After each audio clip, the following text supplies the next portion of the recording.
Magandang umaga mga bata. Magandang umaga po, guro.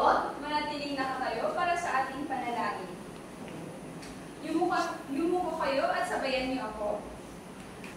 Mahal na Jesus. Mahal na Jesus. Salamat po sa araw na ito. Salamat po sa araw na ito. At gabayan niyo po kami lagi. Kaya gabayan mo po kami lagi. Amen. Amen. Bago kayo maupo ay nais kong ayusin lang yung mga upuan at pulutin ang mga nakakalat sa ilalim ng iyong mga upuan. Upang tingnan kung may lumiban ba sa ating klase ngayong araw ay may ituturo akong kanta sa inyo. At ako muna ang kakanta at kayo naman. Naintindihan ba mga bata? Opo, guro. Ganito siya. Tumingin-tingin sa kanan kaliwa, isipin kung sino ang wala. Naintindihan ba mga bata? Opo, guro. Sige nga, kantahin natin. Tumingin-tingin sa kanan kaliwa, isipin kung sino ang wala. May lumiban ba sa ating klase ngayong araw, mga bata? Wala po, guro. Mahusay at ipagpatuloy ito. Para sa ating alituntunin sa klase, may nakikita kayong emoji dito. Sa unang larawan, anong mapapansin niyo mga bata? Teacher, nakagaling siya. Tama. At ano ang sinisimbolo nito mga bata? Tumahimik. Tama, tumahimik kung nagsasalita ang guro at iyong mga kaklase. At sa pangalawang emoji naman, makinig. Tama. Makinig kung nagdi-discuss si teacher at kung may nag-recite sa inyong mga kaklase. At sa pangatlong larawan ay Itaas ang kamay, teacher. yes, itaas ang kamay kung may gustong sabihin o gustong lumabas sa klase. Upang makita natin kung naaalala at naunawan niyo pa rin ang ating tinalakay noong nakarang araw ay may inihanda akong aktibidad dito. At kung sino ang sasagot ay may ibibigay na sticker si teacher. Naintindihan ba mga bata? Opo, guro. Sa unang tanong, sino gustong sumagot? Yes, Alfredine? Ito ay tumutukoy sa ngalan ng tao, hayop, bagay, lugar at pangyayari. Teacher, pangalan. Tama nga ba ang sagot ni Alfredine? Tama. Bigyan natin siya ng 3 palakpak. At para naman sa ikalawang tanong, sino gustong sumagot? Dito ay tukuyin lamang kung alin dito ang pangalan. Sino dito ang gustong sumagot? Yes, Jerisa? Ang pangalan sa pangungsa, teacher, ay si Alia. Tama nga ba? Tignan natin. Tama. Bigyan natin ng 3 palakpak si Jerisa.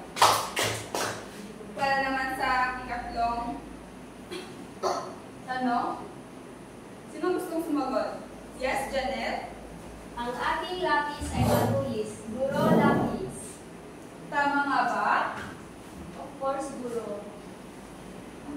Tama. Bigyan natin ng 3 palakpak si Janet.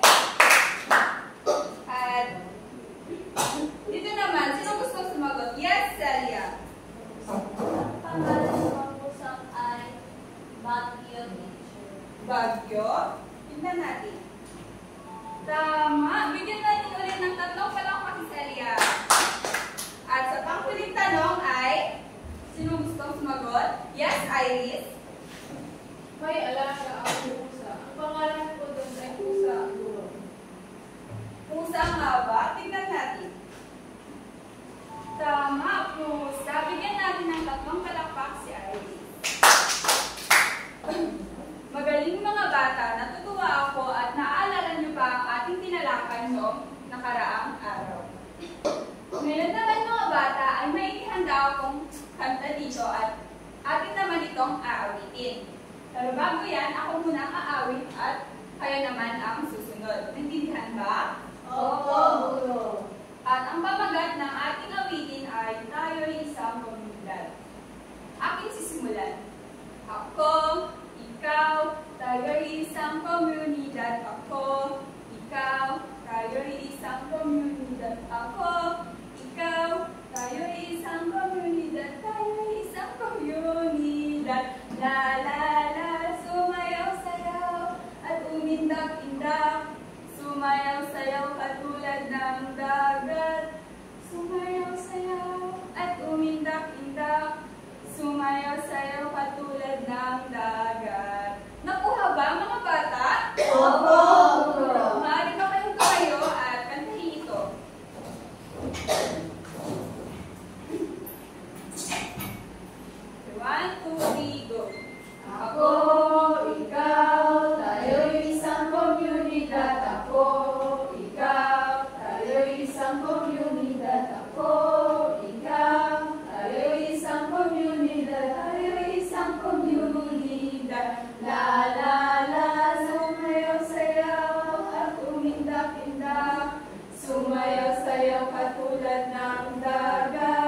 Yes, Iris?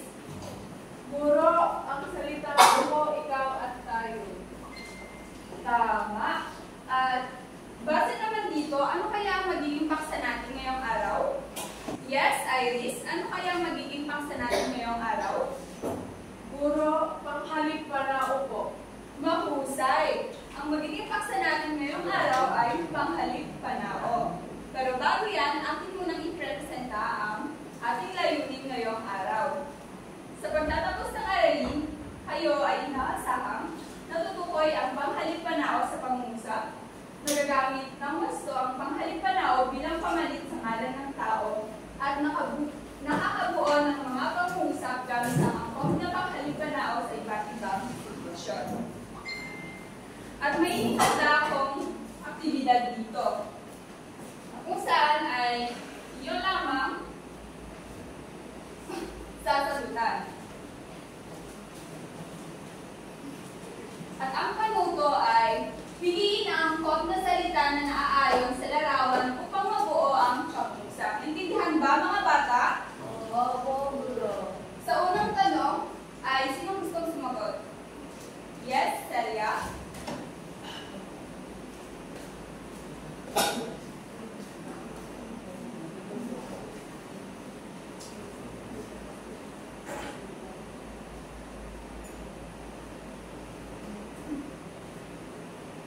At sa ikalawang tanong naman, yes, Janet?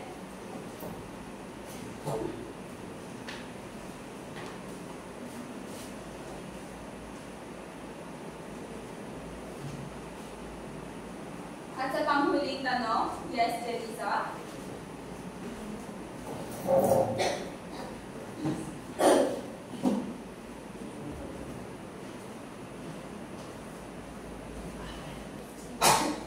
Tama kaya ang inyong mga isinagot, mga bata? Opo. Tingnan natin mamaya kung tama ang inyong mga isinagot. Ngayon, dadako naman tayo sa ating talakayin. Ang panghalip panao. Ano kaya ang panghalip panao, mga bata? Pakibasa nga. Panghalip panao. Ay panghalip o panghalili sa mga pangalan ng tao. Tama. Ang panghalip panao ay mga panghalili sa mga pangalan ng tao. Ngayon, ang panghalip panao ay may tatlong uri ng panauhan. Ito ay ang unang panauhan, ikalawang panauhan, at ikatlong panauhan. Sa unang panauhan, tinutukoy ay ang sarili, at sa ikalawang panauhan naman ay tinutukoy ay ang kausap, at sa ikatlong panauhan ay ang tinutukoy ay ang pinag-uusapan. Ito ang mga halimbawa ng unang panauhan. Pakibasa. Ako, ko, amin, kami, tayo, namin, natin, amin, atin. At sa ikalawang panauhan, Ikaw, ka, mo, iyo, kayo, ninyo, inyo. at sa ikatlong panauhan naman, Siya, niya, kanya, sila, kanya. at sa ang halimbawa ng unang panauhan ay ako ay isang Pilipino. Saan dito ang unang panauhan? Ako.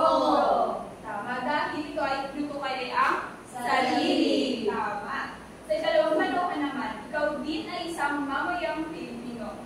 Asan dito ang ikalawang panauhan? Ikaw. Bakit ikaw, mga bata?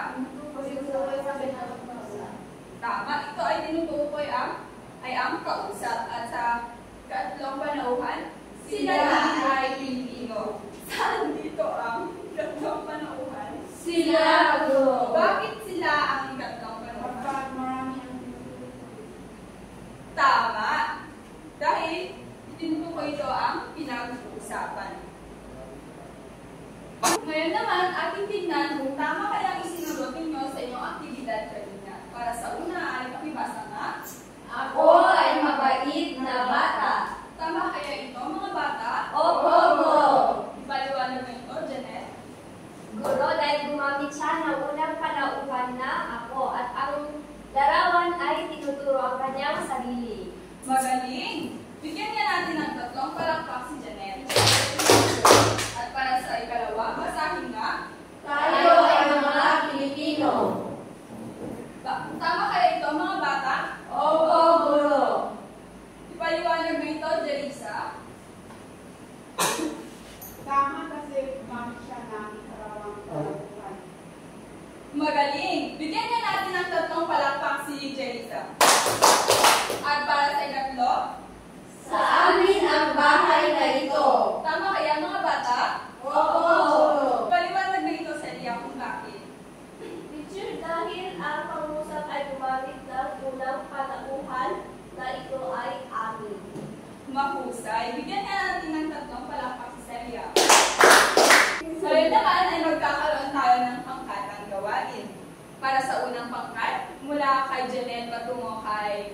Iris, at para sa pangalawang pangkat naman ay si Jalisa kay Alfreline.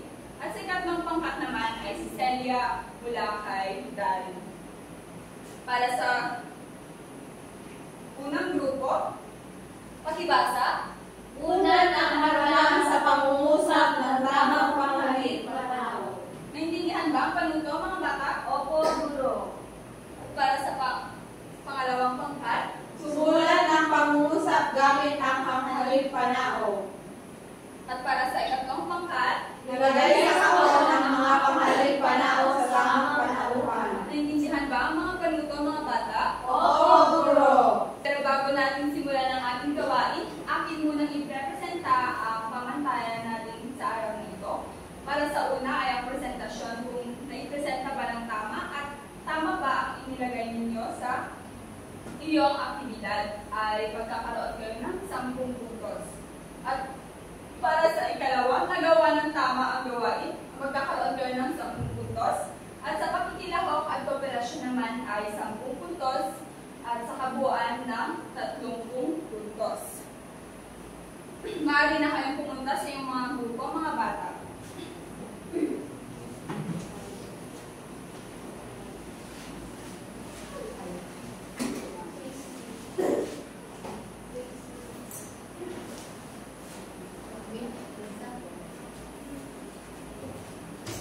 Bibigyan ko kayo ng 10 minuto upang gawin iyan.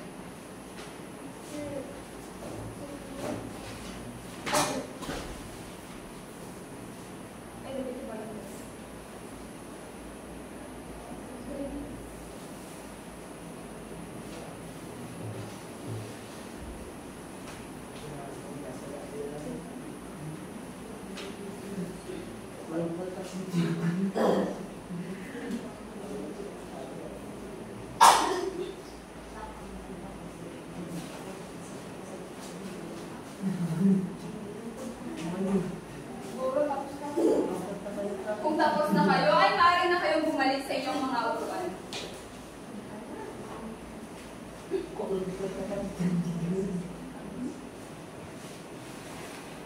Okay, sir.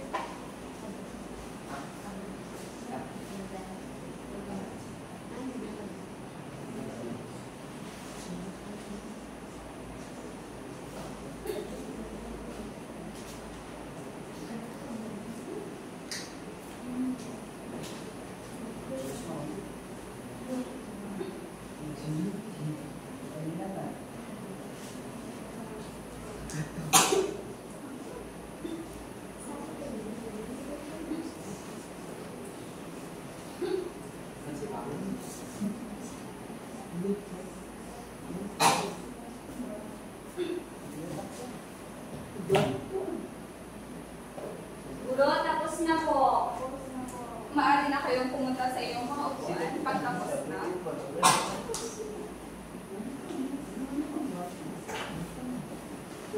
Tapos na ba ang lahat, mga bata? Oo, guro. Para sa unang pangkat, maaari nyo na i-presenta ang iyong gawain.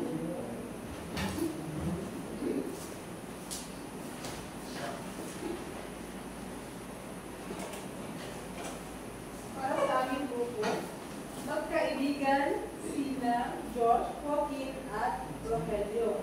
Si Josh ang pinakamatangkad sa kanila. Ang nilagay namin sa blanco ay sina at si at saka kanila. Mahusay. Maaari ka ng umupo. Para naman sa ikalawang grupo,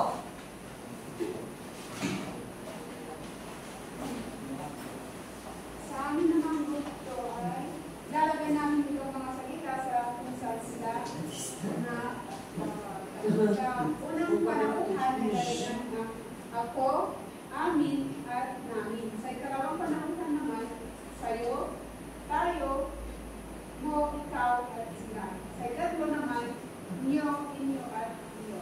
mahusay, group 2, at para sa naman sa group 3, Sulat ng pag-usap gamit ang panghalik-panao.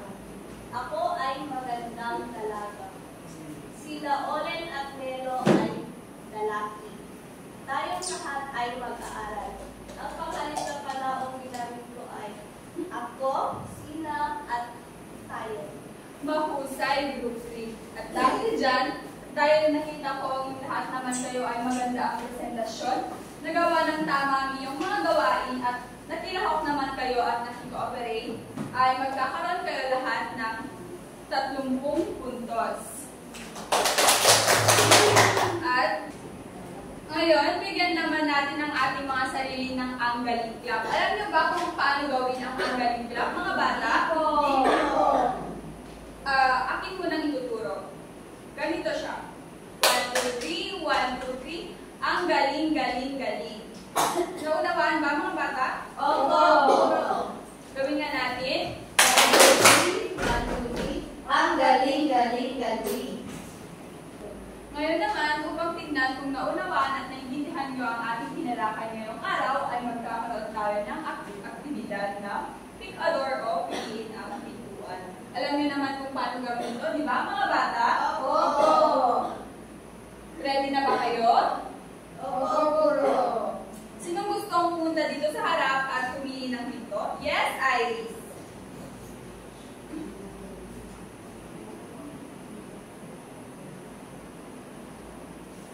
Basahin. Bakit natin kailangan pag-aralan ang panghalip panahon? Guro, kailangan natin pag-aralan ang panghalip panahon upang sa ganun ay malaman or magamit natin ito sa tamang paraan. Halimbawa nito ay ang paggamit ng ako kapag tumutukoy sa sarili at sila kapag tumutukoy sa iba at tayo kapag tumutukoy sa pangatlong panahon. Mahusay. Sino ba gusto pumunta dito sa harap? Yes, Alfredin?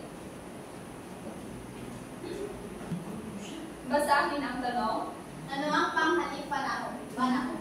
Puro ang panghalip panahon, ito yung pamalit sa ngalan ng tao at upang hindi pa ulit-ulit na ginagamit ang ngalan ng tao sa pangungusap. Mahusay. At sino pang gustong sumagot, mga bata? Yes, Celia?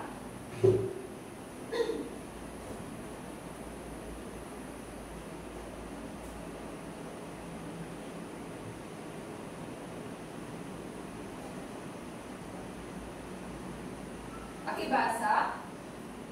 Gamit ang ikatlong panauhang magbigay ng isang halimbawa.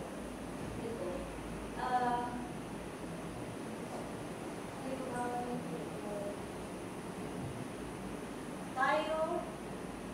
Tayo na nandito ngayon ay mga mag-aaral. Mahusay, Celia. At sino pang gustong sumagot? Yes, Jerisa?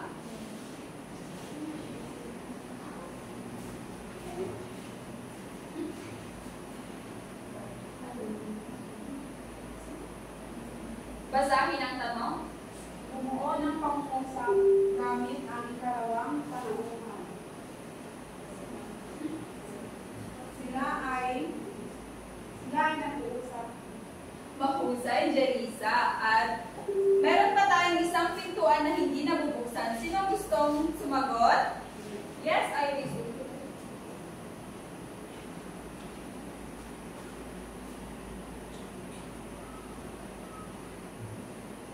Pakibasa. Isa-isahin ang tatlong panauhan. Unang panauhan, pangalawang panauhan, at pangatlong panauhan. Mahusay, Iris. At nakita ko naman na naiintindihan at nakinig kayo kanina sa ating talakayan. At para naman sa inyong individual na gawain, basahin ang panuto, mga bata. Bumuo ng 10 pag-uusap gamit ang panghalip na panahon. Bibigyan ko kayo ng 10 minuto upang gawin ito. Tapos na ba, mga bata? Oo, guro! Mga mag-aaral sa harapan, ipasa ang iyong mga gawain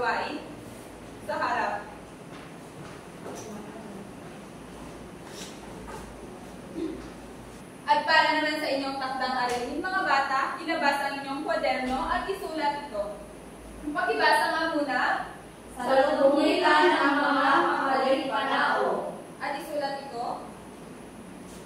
Tapos nyo na bang naisulat, mga bata?